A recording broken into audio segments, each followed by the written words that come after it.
Olá, está começando pela TV Câmara e pela Rádio Câmara mais um Brasil em Debate. Chega ao fim o primeiro ano de governo da primeira mulher presidenta do Brasil. E as pesquisas indicam uma avaliação muito positiva até agora. Mas qual o impacto dessa mudança na conscientização e na participação feminina na política? A presença das mulheres nos parlamentos e nas prefeituras ainda é muito tímida. Para debater esse tema, nós convidamos a deputada Janete Pietá, do PT Paulista, que coordenou a bancada feminina durante o ano de 2011, e a deputada Romana Remor, do PMDB catarinense. Muito obrigado às duas deputadas por terem aceito o nosso convite. Um prazer recebê-las aqui. Eu começo pela deputada Janete Pietá. Nós temos menos de 10% de participação feminina nessa casa, na Câmara dos Deputados. Esse valor é a melhor síntese da participação feminina na política aqui no Brasil? Ou essa casa tem uma participação menor do que o conjunto da política brasileira? Menor, certamente.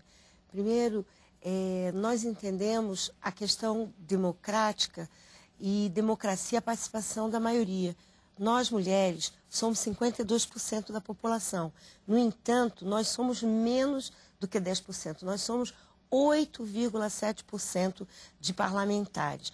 Para que haja maior participação das mulheres na política, além de políticas públicas, nós, da bancada feminina, fomos grandes protagonistas em um tema que é relevante e que certamente queremos que se coloque em pauta, que é a reforma política. Por quê? Reforma política com paridade, nós não queremos 52, queremos 50%. 50%. E também alternância, nós não queremos ficar no fim da fila. Uhum. E o principal, financiamento público de campanha. Porque sem financiamento público de campanha é muito complicado. E a mudança, logicamente, da forma de pensar no sentido de que a família é uma responsabilidade de homens e mulheres.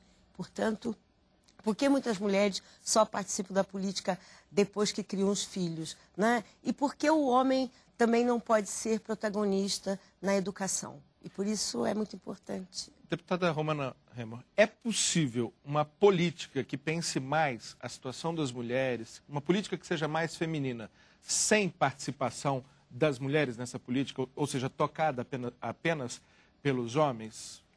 Sempre que se concebe políticas públicas voltadas às mulheres por homens, ainda que haja boa vontade, ainda que haja sensibilidade, não é possível que atenda 100% das nossas necessidades.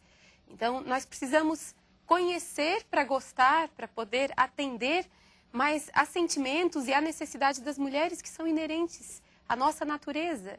E, portanto, por mais esforço que haja, é impossível que sem a nossa participação, sem a nossa opinião, sem a nossa visão crítica, possa se conceber políticas públicas que nos atendam plenamente.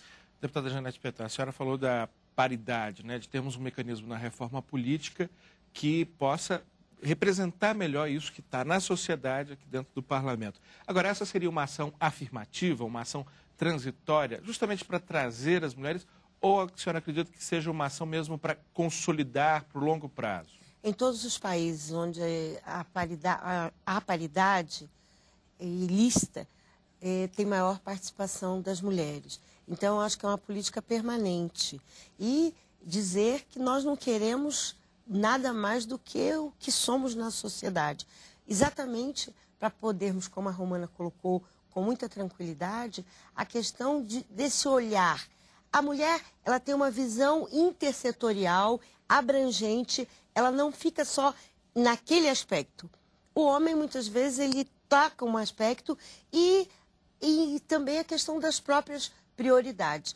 No Uruguai tem lista e tem mais de 40% das mulheres, mas nós já provamos aqui nessa casa, na Comissão de Relações Exteriores e Defesa Nacional, na eleição de 2016, ou a eleição no parlamento do Mercosul, a paridade. Na prática, o mecanismo é concebido à paridade. A lista aberta e não financiamento público de campanha dificulta muito a participação das mulheres. E isso tem que ser uma política permanente. Deputada Romana, a senhora também acha que são políticas permanentes para entrarem definitivamente no nosso ordenamento jurídico ou ações afirmativas para que a mulher venha para a política, a gente tenha esse gostinho bom de ver mais mulheres atuando, dando a sua contribuição com essa visão diferenciada e aí se encerra num determinado período de tempo?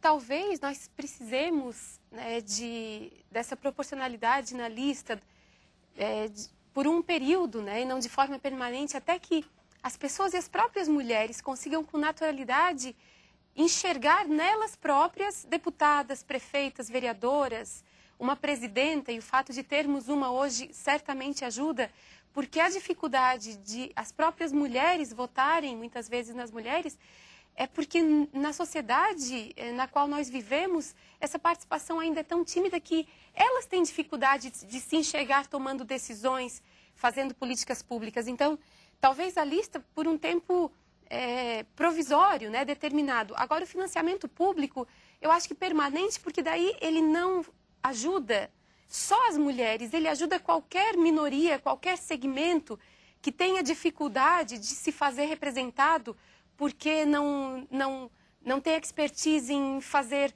lobby ou representar grandes interesses econômicos. Portanto, privilegia a participação de quem hoje está excluído. Então, é uma inclusão generalizada e não só das mulheres. Mas nós precisamos, Lincoln, porque nós falamos aqui no início do programa que no Congresso, aqui na Câmara dos Deputados, a participação feminina é menos de 10%. Nos cargos públicos, em geral, no Brasil, chega perto dos 15%.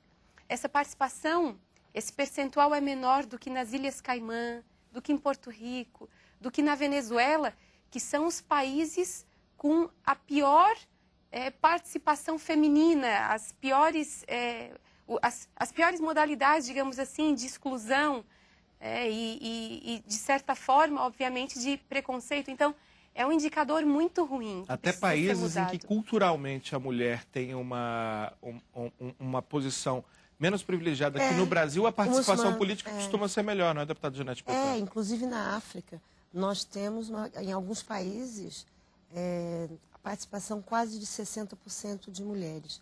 Né? E eu considero que, para que haja isso, mudar uma concepção patriarcal de séculos não é uma questão de pouco tempo, é uma questão de reeducar. Nós temos que a nossa Constituição, no artigo 5º, ela diz: somos iguais perante a lei, homens e mulheres. Mas isso tem que vir à prática, porque, na verdade, nós sempre tivemos uma educação diferenciada e sempre somos olhadas como problemas e não solução. Por exemplo, quantos empresários não gostam de dar emprego para mulheres porque nós podemos gestar? Ora, se o país precisa de uma população que cresça, dos brasileiros, o Estado tem que entender que os filhos não é uma questão só de mulher, é uma questão de Estado e é uma questão também de educação de homens. E somos iguais na diferença, mas contribuímos significativamente para o desenvolvimento do país. Veja a nossa presidenta, o quanto ela tem trazido propostas e tem alertado o lançamento craque, vamos vencer, né? E voltado para a questão, um tema contemporâneo, um tema que as mulheres e a família sente. Então, nós temos que mudar a educação. Isso não é uma questão de pouco tempo, porque o domínio, por exemplo, no período romano, as mulheres tinham que ter autorização do pai para participar de qualquer coisa. No período colonial, no início, o homem poderia matar a mulher, né? Se imaginasse que a mulher estava praticando algum adultério, não é? Então, essa concepção de que mulher é subordinada é uma concepção muito antiga. De séculos, né? Milênios, né, quase, né? Então, é uma coisa muito arcaica. E isso não se quebra. Essa concepção patriarcal, machista, dominante, não se quebra de repente. É lógico que, por que eu defendo pela permanência, porque eu também não quero, Romana, que os homens fiquem apenas com 10%, como estamos agora. Eu quero que sempre exija equidade. Para existir equidade, tem que ter normativas, né, que possibilitem isso. Equilíbrio. Você está acompanhando o Brasil em Debate. Nós recebemos a deputada Romana Remor, do PMDB catarinense, e a deputada Janete Pietá, do PT de São Paulo. Estamos discutindo a participação da mulher na política. Deputada Romana, a senhora falou que a mulher, um dos empecilhos para a participação é a mulher se enxergar como um agente político. Isso não está muito ligado à forma estereotipada como nós enxergamos a política, de que para ser um bom político é preciso ter uma verve muito aguerrida, né? um jeito de falar muito próprio, de que é preciso ter, inclusive, às vezes, histórico de participação política. É muito comum gente que participou desde dos centros acadêmicos achar que só essas pessoas se credenciaram para a política. Não é preciso enxergar a política como um exercício mais cotidiano da cidadania, perceber política e cidadania como sinônimos? Concordo absolutamente com como quebrar isso na cabeça da nossa população feminina? Eu acho que tem que haver um conjunto de ações e também tem que se mudar alguns paradigmas, né, como tu disseste, porque, primeiramente, a sociedade como um todo tem um estereotipo do que é a figura pública, o homem público, político. Eu presencio isso quase todos os dias, quando eu chego em alguns lugares aqui ou fora do Congresso, né, nos ministérios, as pessoas meio que ficam surpresas, talvez, porque acham que eu tenho pouca idade, eu nem tenho tão pouca idade assim, e muito provavelmente por ser mulher. Então, é uma reação muito clara desse paradigma que nós temos, pelo qual nós enxergamos que a figura de um político, de um ser político, é aquela tradicional. Esse é um ponto. Então, nós temos que enxergar que isso não é papel dos homens e de homens desse ou daquele tipo, isso é papel de cidadania. Portanto, qualquer cidadão pode exercer, inclusive a mulher. E o outro ponto é que a própria mulher, e aí cônjuge, filhos, precisam também ver que o papel do lar, de cuidar de uma família, de se preocupar com a alimentação, com a educação dos filhos, que isso não é exclusivo da mulher. E quando começar a haver essa mudança, a própria mulher vai se sentir mais livre e menos culpada ao compartilhar essas responsabilidades com seu cônjuge, compartilhar essas responsabilidades dentro da própria família, com filhos, enfim, para que ela possa ter tempo, possa ter cabeça, possa ter energia para se dedicar também, né, a atividades comunitárias, atividades ligadas à política. Então, nós temos que começar a enxergar papéis fora de paradigmas pré-concebidos. Mas eu só queria acrescentar que as mulheres mais populares, elas têm uma militância muito grande, lutando por creche, lutando por melhorias no bairro, mas é uma instância mais próxima da residência ou no município. Mas enxergar que essa militância, essas políticas públicas que ela luta no seu território, tem que ser também de uma forma para o país, para o mundo, esse salto que muitas mulheres participam. Eu, por exemplo, eu digo que eu fui eleita essencialmente, grande parte, por mulheres, porque elas enxergaram pelas políticas que eu implantei na minha cidade, do Bolsa Família, de casas para as mulheres. E aí, quer dizer, hoje começa a se abrir a política no Brasil para que ser político não é só ter um discurso veemente, mas é, além do discurso, uma prática concreta que atinja a população. Então, eu acho que e isso, por isso que eu acho que é um processo que já estamos em gestação e que vai culminar com uma maior participação. Esperamos que na eleição, e aí finalizo, Romana, em 2009 nós aprovamos aqui a mini-reforma política. E na mini-reforma política, nós colocamos a importância, nós queríamos 20%, mas que pelo menos 5% do fundo partidário seja para a formação de lideranças femininas, no mínimo.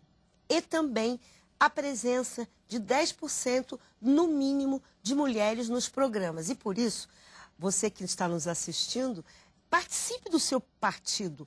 Comece a participar da executiva. Como hoje nós estamos vivendo um momento mágico, uma mulher presidenta e a Rose de Freitas, nossa primeira mulher vice-presidenta. Apesar de que queremos que aprovar a PEC 590, chamada PEC Erundina, para que sempre tenha presença de mulher na mesa. E demoramos muito, né? Muito. Foi preciso primeiro uma mulher chegar à presidência da República antes que uma mulher chegasse à mesa diretora da Câmara. Já que a senhora tocou na questão da mulher presidenta, eu queria perguntar para as duas, começo pela deputada Romana, para uma avaliação de como a presidenta Dilma Rousseff tem desempenhado esse papel de primeira mulher. Ela tem conseguido dar representatividade, dar vazão para esses anseios, tem conseguido pautar esse tema, o tema de gênero, no exercício da presidência, deputada Romana? Interessante como isso vem acontecendo de forma muito natural. Uhum. Não houve, pelo menos não se percebe, eu não percebi nenhum movimento preconcebido e designado para esse fim. Não, nós vamos agir assim para trazer a questão de gênero, mas muito naturalmente, pelo bom desempenho, pela postura firme quando necessário, por políticas públicas que têm mostrado sensibilidade, como essa agora, né, voltada ao crack, que envolve famílias. Então, naturalmente, a presidenta tem conseguido, sim, mostrar resgatar a visão de que a mulher, na política, pode desempenhar, pode complementar visões que anteriormente, né, eram relegadas ou esquecidas ou menos cuidadas. Isso está acontecendo de forma muito natural. É interessante como só o fato de ter sido eleita uma presidenta mulher resgatou a autoestima de tantas outras, porque, às vezes, aquela mulher que não teve oportunidades, né, que tem todas as dificuldades imagináveis, financeiras, sociais, de gênero, enfim, mas quando ela vê que uma mulher chegou ao posto de maior responsabilidade, que é a maior autoridade do país, ela pode sentir lá no coração dela que ela, como mulher, e aí, de uma forma mais ampla, ela também pode ser, ela pode conseguir, ela pode vencer. Então, de forma muito natural, com certeza isso vem acontecendo. E quando foi eleita a presidenta, eu pensei, puxa, que responsabilidade, né? Porque poderia naturalmente mostrar quão positivo foi, poderia naturalmente abrir caminhos para as mulheres, poderia naturalmente motivar tantas outras a participarem do processo e também conquistar o respeito, né, dos homens, principalmente aqueles que ainda têm alguma resistência para a nossa participação no processo político, como poderia também ajudar a consolidar aquela visão sexista, né, de exclusão. Mas, felizmente, tem sido muito positivo. Eu acho que esse primeiro ano, saldo dele, um dos saldos é justamente esse, resgatar a importância da participação da mulher. Deputada Janete Petan, a senhora que há tanto tempo milita nessa área, a avaliação é positiva? Olha, eu considero magnífica. Em primeiro lugar, a presidenta Dilma sofreu muitos preconceitos na campanha, o que se fosse um homem não seria. Então, ela quebrou o fundamentalismo e o baixo nível de campanha eleitoral. E ela já tinha um histórico. A maioria do povo a conheceu agora, mas ela vem de uma trajetória de quebrar paradigmas, né? Ela foi ministra de Energia, ela esteve... Ela foi primeira em todos esses cargos, né? Primeira mulher secretária de Fazenda, primeira mulher secretária de Minas. Exatamente, Lincoln. Ela quebra paradigmas. Quer dizer, na verdade, ela mostrou uma trajetória de competência. E o PT quebrou o paradigma. Eu sou do PT, né? O primeiro trabalhador que também deu certo e a primeira mulher. Mas ela tem uma trajetória muito forte de lugares que antes nunca estiveram mulheres. E ela, quando trabalhou no setor de energia, ela criou dentro da empresas da Eletronorte, essa valorização da mulher. E, ao assumir, escolher ministras em cargos estratégicos, como planejamento, né, Miriam Belchior, como Casa Civil. A questão dos programas sociais, relações institucionais. Ela está com mais de aproximadamente 25% de presença de mulheres, não como bijuteria, mas em lugares estratégicos. E pelo menos até agora, dos vários ministros que tiveram na Berlinda, nenhuma mulher. Pois é. Pelas características do ministério que temos até agora, acho que vamos nesse ritmo até o final. Né? E veja, eu considero assim muito importante ela ter o seu primeiro pronunciamento e o pronunciamento da ONU. Ela quebra novamente o paradigma. A primeira mulher que fala na ONU. Quando ela diz assim, e de uma maneira muito mais objetiva do que todos os homens que passaram por aquele púlpito. Ela diz, nós não queremos guerra, e colocando o dedo em questões que muitos políticos não têm coragem, né? A questão palestina, né? A questão nuclear, a questão da guerra, nossa guerra contra a fome. Então ela tem um discurso concreto, mas que atinge o cerne dos problemas mundiais no discurso dela da ONU. Mas eu queria ressaltar também que ela diz o seguinte, eu estou abrindo portas, ela tem a dimensão, ela está abrindo portas para que outras possam ser presidenta. Né? Então, eu acho isso muito importante. E 6.000 creches no governo federal, né? Isso não é qualquer coisa. Já estão executadas 1.500. Né? A questão do crack. E ela está sendo, assim, muito protagonista. Se a mídia queria dizer, ela é a faxina, novamente querendo colocar... em um lugar...